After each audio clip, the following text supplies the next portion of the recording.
Hello everyone, so এটা হচ্ছে আমাদের ক্লাস লেকচার নাম্বার 7। তো আমাদের কিন্তু ছখানা লেকচার আপলোডেড। ওকে, তো মাঝে আমাদের লেকচার অফ ছিল, তো এটা আমাদের 7 নম্বর লেকচার। অনেকদিন পর লেকচার আপলোড হচ্ছে, তো কন্টিনিউয়াসলি হবে। কিছু সমস্যার কারণে লেকচারগুলো আপলোডেড ছিল, করা হয়নি। লেকচার অ্যাকচুয়ালি রেকর্ডিং করাই হয়নি, তো আমি আবার শুরু করছি। তো এবার থেকে তোমাদের এপ্রিল থেকে পুরো কন্টিনিউয়াসলি লেকচার আপলোডেড হবে। তোমরা তোমাদের সিলেবাসটা এখান থেকে তোমরা ফিজিক্সের অ্যাকচুয়ালি ফিজিক্সের ফুল সিলেবাসটা তোমরা এখান থেকে কভারেজ পাবে। এখানে আমি যেসব জিনিসগুলো প্রোভাইড করবো, তোমাদের গুরুত্বপূর্ণ নোটস প্রোভাইড করবো।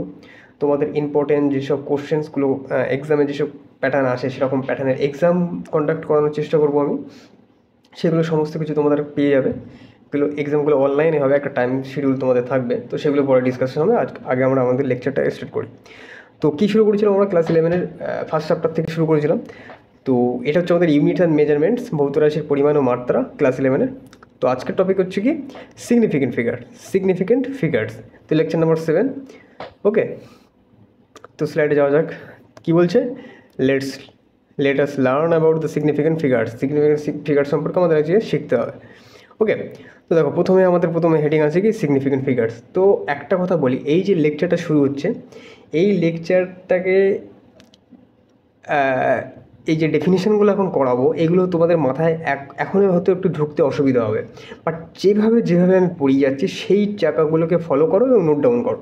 আদার্স অন্যদিকে না তাকিয়ে আমি যেটা বলে যাচ্ছি সেটা যদি মাথায় না ঢোকে, তুমি আস্তে আস্তে লেকচারটাকে কন্টিনিউ করে যাও, দেখবে আস্তে আস্তে তোমার মাথায় ঢুকে যাবে। তারপরে আবার একটু লেকচারটাকে রিপিটেড করে নেওয়ার চেষ্টা করো। দেখো কী বলছে, পদার্থবিদ্যা, আমরা জানি ফিজিক্স, পদার্থবিদ্যা এবং গণিতের ক্ষেত্রে পরিমাপ খুবই গুরুত্বপূর্ণ একটা বিষয়। পরিমাপ ফিজিক্সে আমরা কী করি, ম্যাথামেটিক্সে আমরা কী করি, কোনো একটা জিনিস আমরা পরিমাপ করি, বা সেগুলোকে ম্যাথামেটিক্সে আমরা ক্যালকুলেশন করি, আর ফিজিক্সে আমরা প্র্যাকটিক্যালি কী করি, কোনো একটা ইনস্ট্রুমেন্ট আমাদের দেওয়া থাকে, সেগুলো দিয়ে কোনো একটা প্র্যাকটিক্যাল করতে হয়, তো কোনো মেজারমেন্ট করতে হয়। সেই মেজারমেন্ট বা পরিমাপ খুবই গুরুত্বপূর্ণ একটা বিষয় সায়েন্সের ক্ষেত্রে। Physics, specially physics and chemistry and mathematics. Okay, তবে কোনো পরিমাপ সম্পূর্ণভাবে নিখুঁত নয়। কী বলছে, ফিজিক্সে আমরা যে কোনো একটা মেজারমেন্ট করলাম, কোনো একটা ক্যালকুলেশন বেস করে কোনো একটা পরিমাপ করার চেষ্টা করলাম, তো এখন বলছে কি সেই যে পরিমাপটা সম্পূর্ণভাবে নিখুঁত নয়। সেই যে আমরা যে মেজারমেন্টটা করলাম, সেই মেজারমেন্টটা কিন্তু সম্পূর্ণভাবে নিখুঁত নয়। তার মধ্যে কিছু একটা অসঙ্গতি বা কোনো একটা ত্রুটি থেকেই যায়। সেই ত্রুটিটার ক্ষেত্রে আমরা এখন আলোচনা করবো। দেখো, কারণ এটি যন্ত্রের সীমাবদ্ধতা, মৌলিক ত্রুটির কারণে প্রভাবিত হয়। দেখো, আমরা যেসব যন্ত্রগুলো ইউজ করে কোনো একটা সিস্টেম জায়গায় মেজার করার চেষ্টা করছি, সেই যে মেজারমেন্টটা, যে মাপটা আমরা পেলাম, যে পরিমাপটা আমরা পেলাম, সেই পরিমাপটা কিন্তু সম্পূর্ণভাবে নিখুঁত নয়। তার মধ্যে কিছু একটা ত্রুটি থাকবে। সেই ত্রুটিটা কি হতে পারে? ওই যে মেজারমেন্ট যে টুলটা আমরা ইউজ করছি, সেই টুলটার সীমাবদ্ধতা, তার নিজের মধ্যেই ত্রুটি আছে। সেই নিজের ত্রুটি নিয়ে কীভাবে একটা সিস্টেমের সে সঠিকভাবে পরিমাপ করতে পারবে। ঠিক আছে, বোঝা গেল? তা কী বলছে, সিগনিফিকেন্ট ফিগার ধারণাটি পরিমাপের নির্ভুলতা এবং নির্ভরযোগ্য বজায় রাখা সাহায্য করে। তাহলে এখন ওই যে ত্রুটি ছিল, সেই ত্রুটিটাকে নেগলেক্ট করে যাতে আমরা সঠিক মানটা পাই, সেই সঠিক মানটা পাওয়ার জন্য সিগনিফিকেন্ট ফিগার্স বলে একটা কনসেপ্ট ফিজিক্সে নিয়ে আসা হয়। ঠিক আছে, দেখো এখানে কিন্তু তুমি মাথায় কিন্তু এখনও ঢুকছে না যে অ্যাকচুয়ালি আমরা করছি কি। আস্তে আস্তে তোমাদের মাথায় ঢুকবে, তো তোমরা শুধু একটু বোঝার চেষ্টা করো। সিগনিফিকেন্ট ফিগার্স ধারণাটি নিয়ে আসা হয় কেন? কারণ আমরা যেসব ফিজিক্স বা ম্যাথামেটিক্স যেসব ইনস্ট্রুমেন্টগুলো ইউজ করে কোনো একটা মেজারমেন্ট করে থাকি, সেই মেজারমেন্টটা সম্পূর্ণভাবে নিখুঁত নয়। কারণ কি, আমরা যে ইনস্ট্রুমেন্টটা ইউজ করি, সেই ইনস্ট্রুমেন্টের নিজেরই ত্রুটি আছে, তার নিজেরই কিছু সীমাবদ্ধতা আছে। তার কারণে যে পরিমাপটা সে আমাদের দিল, সেই পরিমাপটা নিখুঁত নয়। তো সেই নিখুঁত পরিমাপ পাওয়ার জন্য আমরা সিগনিফিকেন্ট ফিগারটা ইউজ করে থাকি। সিগনিফিকেন্ট ফিগারের যে কনসেপ্ট, সেটা আমরা ইউজ করে থাকি। তারপর কি, সিগনিফিকেন্ট ফিগার্স এমন সংখ্যাগুলোকে নির্দেশ করে যা একটি পরিমাপের যথাযথ সম্পর্কে সঠিক ধারণা দেয়। ঠিক আছে, এগুলো আমরা জানবো। সিগনিফিকেন্স এখন হয়তো মাথায় ঢুকছে না, তুমি শুধু বুঝে নাও সিগনিফিকেন্ট ফিগার্স কী করে সংখ্যাগুলোকে নির্দেশ করে। যে মেজারমেন্ট করার পরে যে সংখ্যাটা আমরা পেলাম, সেই সব সংখ্যাগুলোকে কী বলছে, সিগনিফিকেন্ট ফিগার্স এমন সংখ্যাগুলোকে নির্দেশ করে যা একটি পরিমাপের যথাযথ সম্পর্কে সঠিক ধারণা। তার মানে কি, আমরা মেজারমেন্ট করলাম, মেজারমেন্ট করে 4.35 সেন্টিমিটার পেলাম। এখন সিগনিফিকেন্ট কনসেপ্টটা ইউজ করে এই দুটোকেই আমরা সিগনিফিকেন্ট বলতে পারছি। তাহলে এই দুটোকেই সিগনিফিকেন্ট ফিগারকে নিয়ে আসলাম কিছু অ্যাপ্রক্সিমেশন নিয়ে, এবং তারপর জাস্ট ওয়েট, আমার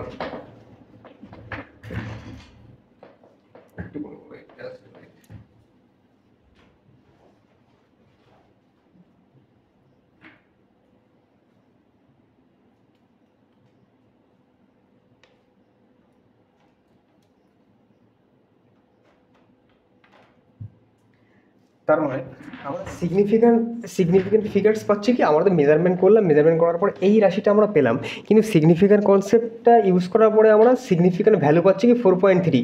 তো এই যে 4.3 যা একটি পরিমাপের যথাযথ অ্যাকুরেসি দিচ্ছে, আমাদের 4.3 একটা অ্যাকুরেসি দিচ্ছে। যে কখন দিচ্ছে, যখন আমরা সিগনিফিক্যান্ট ফিগার্সের কনসেপ্ট ইউজ করছি। এখনও মাথায় ঢুকছে না, স্টাফ নেই, আমি আস্তে আস্তে বোঝানোর চেষ্টা করব। তারপর দেখো উদাহরণটা দেখি, আমি যেগুলো পড়াচ্ছি সেগুলোকে টু দ্য পয়েন্ট করে যাও, তারপরে তোমরা লেকচারটাকে আবার রিভাইজ করে নেবে। একটু নতুন কনসেপ্ট একটু বুঝতে অসুবিধা হবে।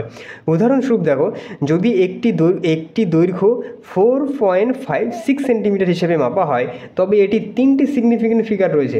এর মধ্যে 3টি সিগনিফিক্যান্ট ফিগার রয়েছে। কী কী রয়েছে? 4, 5 এবং 6, 3টি সিগনিফিক্যান্ট ফিগার ধারণ করে। এখানে 4 এবং 5 নিশ্চিত সংখ্যা, দেখো 4.5 নিশ্চিত সংখ্যা, কিন্তু 6 অনিশ্চিত হলেও গুরুত্বপূর্ণ, অনিশ্চিত হলেও একটি গুরুত্বপূর্ণ। তার মানে কি, দেখো আমরা মেজারমেন্ট করার সময় 4.365 পেলাম, এখানে 4 and 3 এটা নিশ্চিত সংখ্যা, আর 5 হচ্ছে কি অ্যাপ্রক্সিমেশন নিলাম, সেটা হতে পারে আবার না হতে পারে, এবং সেটা মূল্যহীনও নয়, ঠিক আছে, যেটা মূল্যহীন সংখ্যাও নয়, বাট সেটার একটা গুরুত্ব কিন্তু আছে, সেটা আমরা জানবো এরপরে। মাথায় কিছু ঢুকছে না আমি আশা করি, কিন্তু তোমরা এটাকে কন্টিনিউ করে যাও, তারপরে তোমরা বুঝতে পারবে যখন আমি ম্যাথমেটিক্যাল কিছু এক্সাম্পল দিয়ে করাবো। তাহলে এখানে যদি একটি দৈর্ঘ্য 4.56 সেন্টিমিটার হয়, এর মধ্যে তিনটি সিগনিফিক্যান্ট ফিগার আছে 4, 5, 6, যার মধ্যে 4 এবং 5 নিশ্চিত সংখ্যা, বাকি যে 6 আছে সে হচ্ছে অনিশ্চিত হলে গুরুত্বপূর্ণ। তারপরে দেখো ডেফিনেশন কী বলছে, দেখো ইংলিশে বলছে, the significant figures are those digit, significant figures are those digit, মানে এই যে ডিজিটগুলো হচ্ছে সেই significant figures in measurement quantity. আমরা কিছু মেজারমেন্ট করলাম, তার মধ্যে মেজারমেন্ট কোয়ান্টিটিটা পেলাম এটা, এবং তার মধ্যে এই কোয়ান্টিটিগুলোকে সিগনিফিক্যান্ট ফিগার বলা হচ্ছে, যার মধ্যে which are known reliable plus 1 additional digit that is uncertain. তার মধ্যে এর মধ্যে কিছু রিলায়েবল কোয়ান্টিটি থাকছে যেটা হচ্ছে নিশ্চিত, এবং একটি আনরিলায়েবল বা আনসার্টেন কোয়ান্টিটি থাকছে যেটা হচ্ছে 6। তার মধ্যে কি সিগনিফিক্যান্ট ফিগার্সের মধ্যে কিছু রিলায়েবল কোয়ান্টিটি থাকবে, একটি আনসার্টেন কোয়ান্টিটি থাকবে, ঠিক আছে। সেই আনসার্টেন কোয়ান্টিটি এবং কিছু রিলায়েবল কোয়ান্টিটি নিয়ে সিগনিফিক্যান্ট ফিগার তৈরি, ঠিক আছে। তাহলে সিগনিফিক্যান্সের সংখ্যা, সিগনিফিক্যান্ট ফিগার্স বা সিগনিফিক্যান্ট ডিজিট হলো একটি সংখ্যার সেই অঙ্কসমূহ যা নির্দিষ্টভাবে জানা যায় এবং তার সাথে একটি অনিশ্চিত সংখ্যা থাকে। সিগনিফিক্যান্ট ফিগার্স হচ্ছে এমন একটা সংখ্যা যেই সংখ্যাগুলিকে নিশ্চিতভাবে জানতে পারছি, যেমন 4.5 এটা আমরা নিশ্চিতভাবে জানতে পারছি, 6টা কিন্তু নিশ্চিতভাবে জানতে পারছি না, এটার একটা অ্যাপ্রক্সিমেশন নেওয়া হচ্ছে, বাট সেটা হচ্ছে অনিশ্চিত। এই যে সংখ্যাগুলো একেই একটা সেটকেই বলা হচ্ছে সিগনিফিক্যান্ট ফিগার্স, ঠিক আছে। ডেফিনেশন এবং ক্লিয়ার, তোমরা নোট ডাউন করো, এরপর থেকে তোমরা বুঝতে সুবিধা হবে। আমি চলে যাবো সেকেন্ড স্লাইড। এখন সিগনিফিক্যান্ট, এখানে আমার একটা পেন দেওয়া আছে, পেনের চেঞ্জ করে নিই। এখানে আমার একটা পেন আছে, এই পেনটা জাস্ট মোবাইলে রেকর্ডিং করছে, চার্জটা শেষ, একটু ওয়েট। Okay, just wait.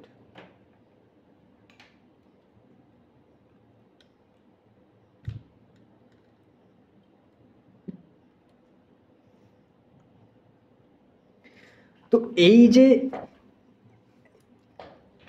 ঠিক আছে, একটু ওয়েট করতে হবে, জাস্ট ওয়েট, ঠিক করে নিই।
যাই হোক, তো আমি এখানে এখানে আমার একটু সমস্যা হচ্ছে।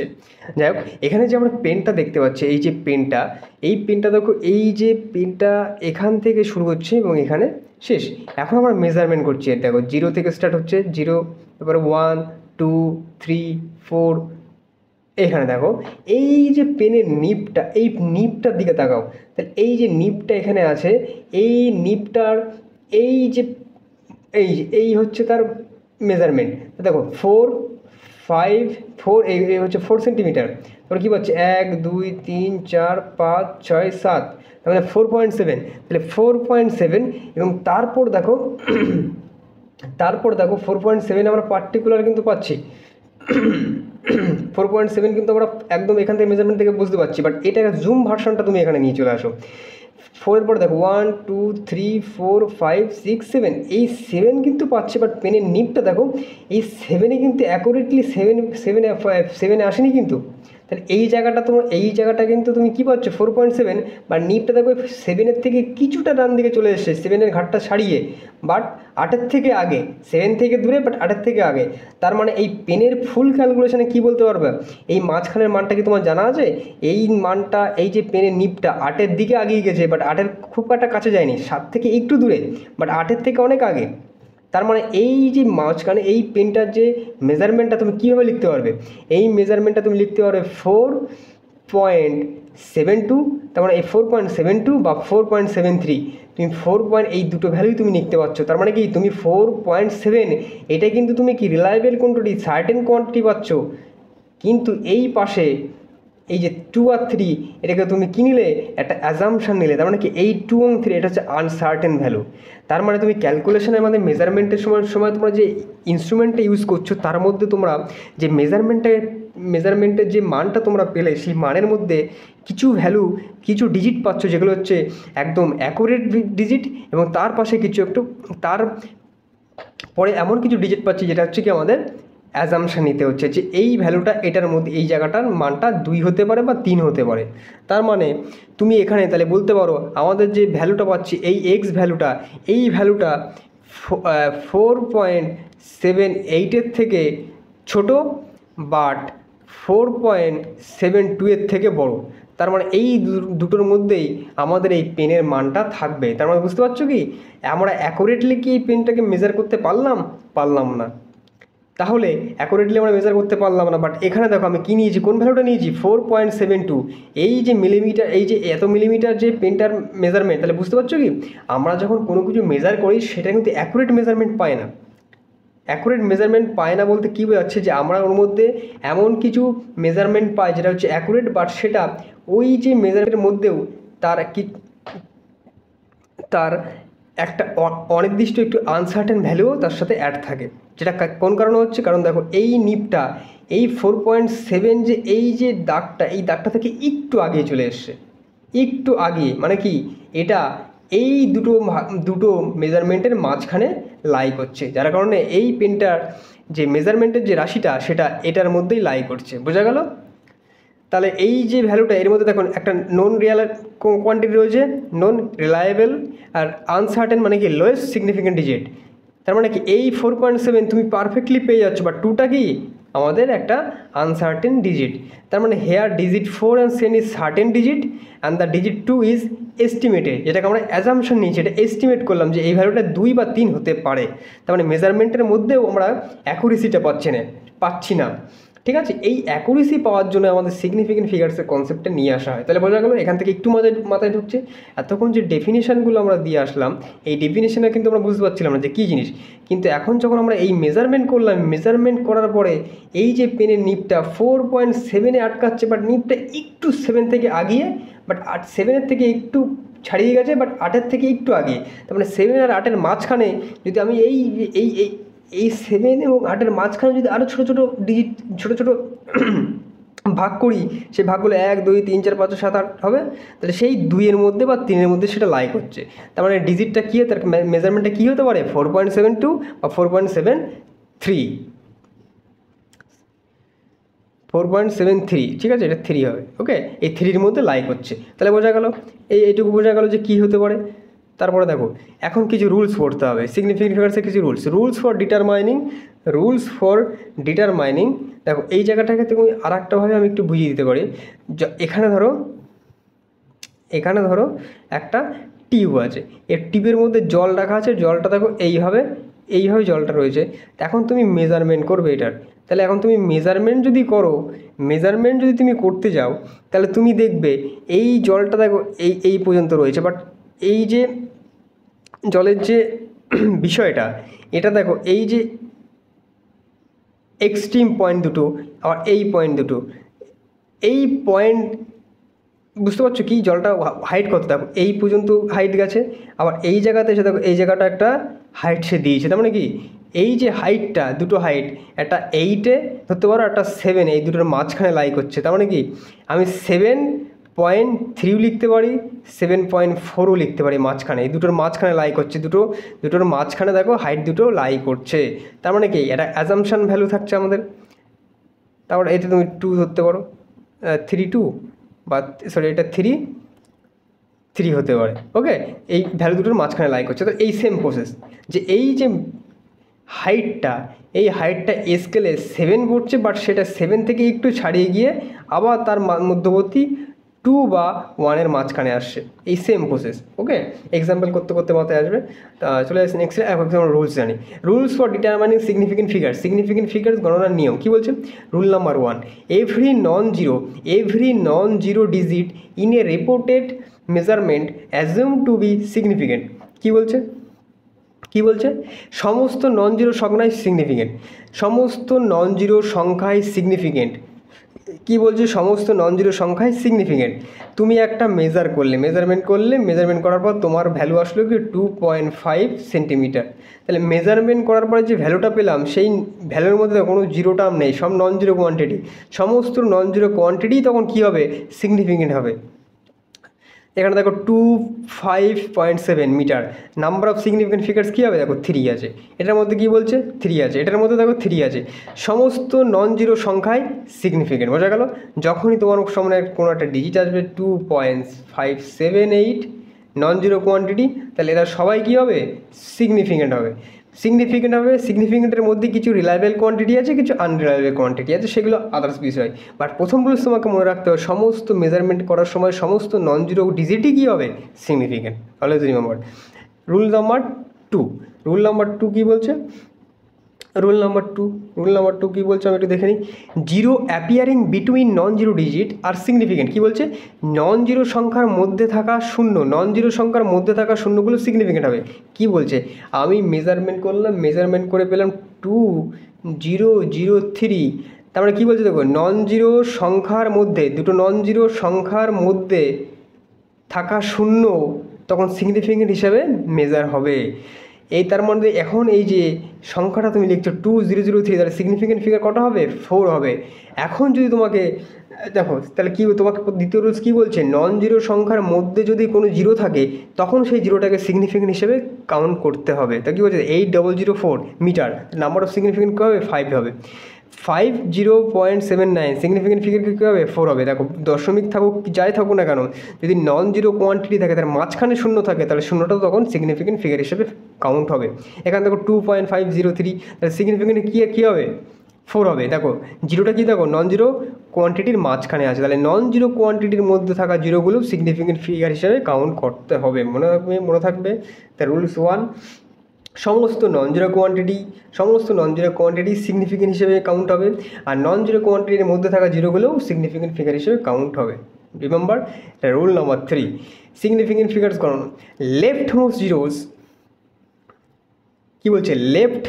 Most zeros appearing in front of a non zero digit are not significant. কী বলছে? লিডিং জিরো, প্রথম নন জিরো সংখ্যার আগে থাকা শূন্য সিগনিফিকেন্ট। প্রথম নন জিরো সংখ্যার আগে থাকা সংখ্যা কী হবে? সিগনিফিকেন্ট নয়। ওকে, এখানে একটা জিনিস মিসিং, এটা 2 হবে, এখানে একটা 2 মিসিং আছে। ওকে, 72টা। তাহলে কি বলছে এখানে? কি বলছে? Left most zeros appearing in front of a non zero digit.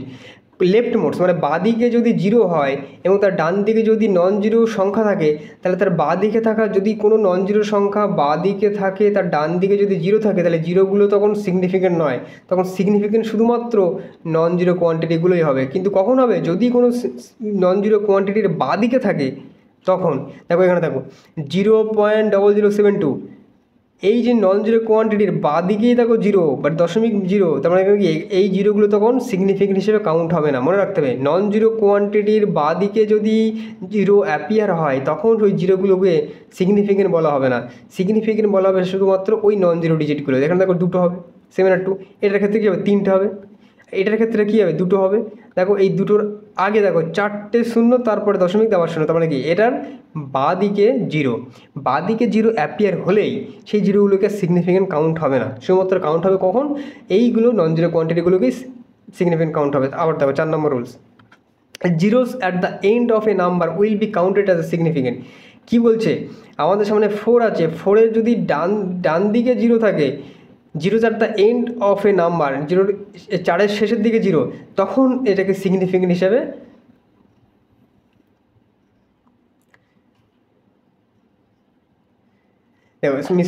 Mistake zeros at the end of a number will be counted as significant only if they are at the right side of a decimal point. কী বলছে? এই জায়গাটা দেখো, এই 400টা আমি লিখলাম, এই 400-র মধ্যে সিগনিফিকেন্ট ফিগার হবে একটা, এসআইজি হবে কি?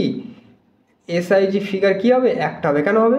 কিন্তু এই জায়গাটায় লক্ষ্য করো, ডান দিকে বাঁ দিকে তোমার 4 আছে, দশমিক দিয়ে তার ডান দিকে জিরো, তখন তোমার সিগনিফিকেন্ট ফিগার জিরো কাউন্ট হবে। দেখো দশমিকের পরে যদি জিরো থাকে, তার মানে কি বলছে? 4.00 যদি থাকতো তখন সিগনিফিকেন্ট ফিগার 3 হয়ে যেত।